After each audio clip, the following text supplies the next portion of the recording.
airplane emissions have skyrocketed over the past decade. They're now responsible for nearly 4% of all drivers of climate change, and emissions are on track to triple by 2050, according to the UN. It's a problem the Biden administration has ordered U.S. airlines to address by saying they need to reach net zero emissions also by 2050. And the airlines say they're on track, in large part through the use of what's known as sustainable aviation fuel. But according to a new report from the Institute for Policy Studies, that goal is highly unrealistic. And some of the fuels that the airlines are calling sustainable aren't, in fact. I'm joined by one of the report's co-authors, Chuck Collins, and Florian Allroggen, the executive director of MIT's Lab for Aviation and the Environment and a senior strategic advisor in the Department of Aeronautics and Astronautics. Thank you both for being here. So, Chuck Collins, your report is pretty pessimistic when it comes to at least the current viability of sustainable airline fuels, or SAFs. What are your most important findings? Well, we really tried to dig into this for a non-scientific reader. There's a lot of claims about sustainable aviation fuels. I think the first thing to say is we should just be skeptical. SAFs, sustainable aviation fuels, means about as much as natural food, meaning we really need to look at the ingredients. But we conclude four things. One is that some sustainable aviation fuels will not necessarily reduce emissions.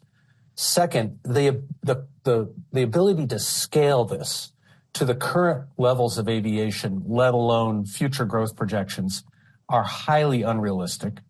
The third concern is who's going to pay for this? I mean, it's going to be billions and trillions of dollars of investment, which brings us to the biggest concern, which is the trade-offs. Is this the best use of public subsidies, of land that will be used for certain types of sustainable aviation fuels? Is this the best investment in terms of decarbonizing our economy? Is this the road we want to go on? And it's relevant because the FAA reauthorization is happening this week. The new SAF credit that's part of the Inflation Reduction Act has just been announced. So we're about to spend billions. And the question is do we really want to go down this road all the way? Is that money well spent? Okay, Dr. Allroggen, you've obviously got a different vantage point on these issues, given the work that you do.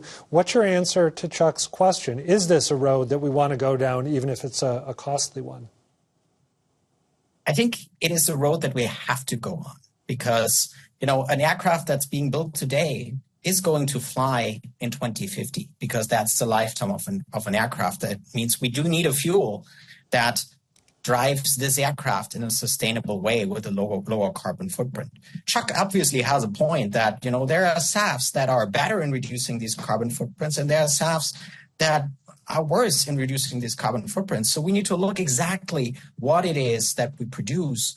And we also have to look at how do we get it to scale? How do we really need the volumes so that we can connect the planet with reduced and ideally eventually zero climate impact? I had not realized until I tried to give myself a little crash course on this world that the two of you know all about, the extent of different SAFs that are out there. It struck me as a really dizzying array of options. I believe I saw algae mentioned, or an algae-based SAF, food waste, residue from forestry.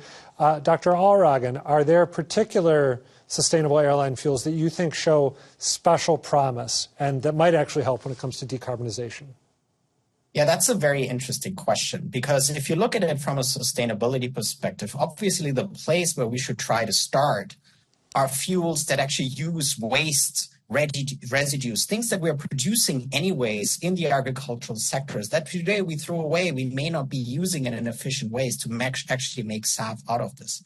But the problem with that is we know that this is not going to be enough to actually get us to the scale that we need to make enough sustainable aviation fuel. So from there, we need to think about what realistically can we achieve in the agricultural sectors to make biofuels? And if that is not enough, which may very well be true, we need to think about where is the carbon come from in a sustainable way that helps us to make these fuels?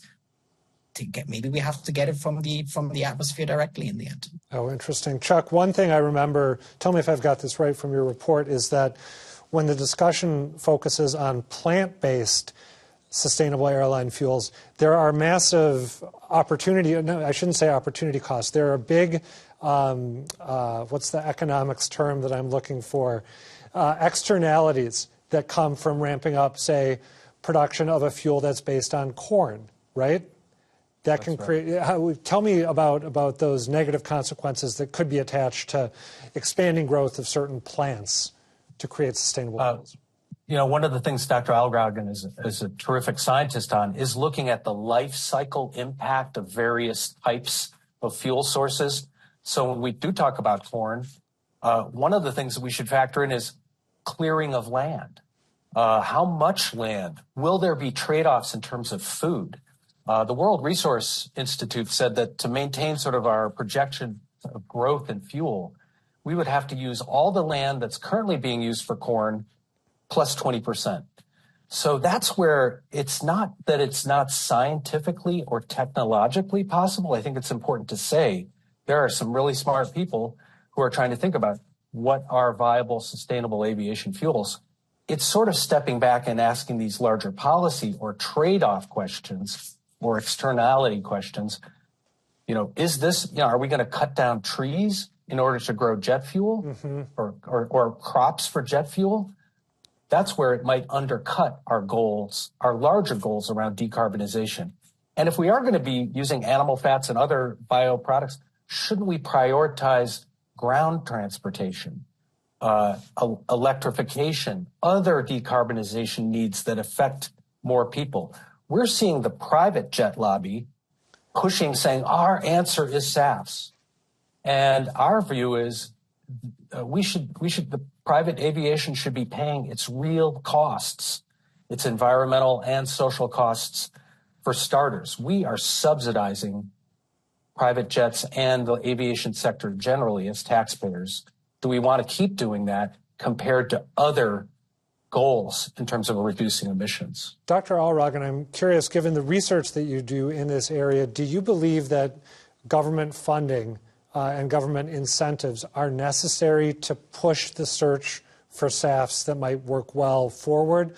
Or would you say that the industry can be trusted, the airline industry can be trusted on its own to drive that search in collaboration with people like you and your colleagues at MIT, because the stakes for them are so high?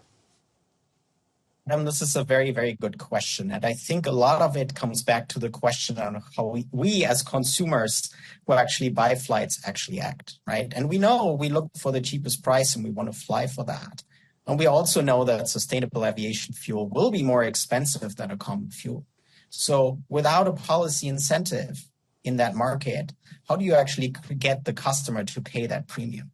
So I think that's the crux of the question here. The next point is we're looking at a very nascent industry that is at the verge of scaling up. We know there's a lot to learn as we really produce more of these fuels over time that can help us bring costs down. So that may be a case where sort of initial subsidies, et cetera, can help us really get into these learning curves. And at the same time, we need to ask ourselves the question, how can we actually create the demand for a product that is now associated with an environmental positive benefit, but at the same time will cost the customer more, which we know is not what they look for. To my layperson's eye, it is a fascinating topic, which, again, I knew nothing about. So thank you for filling me in and filling our viewers in. Chuck, if people want to see the report that you prepared, where do they go?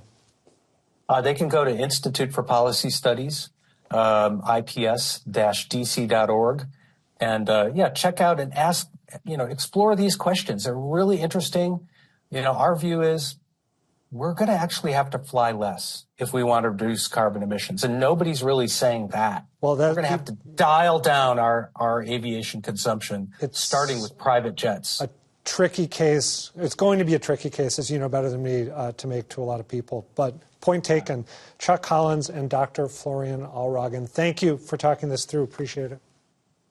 Thanks for having us.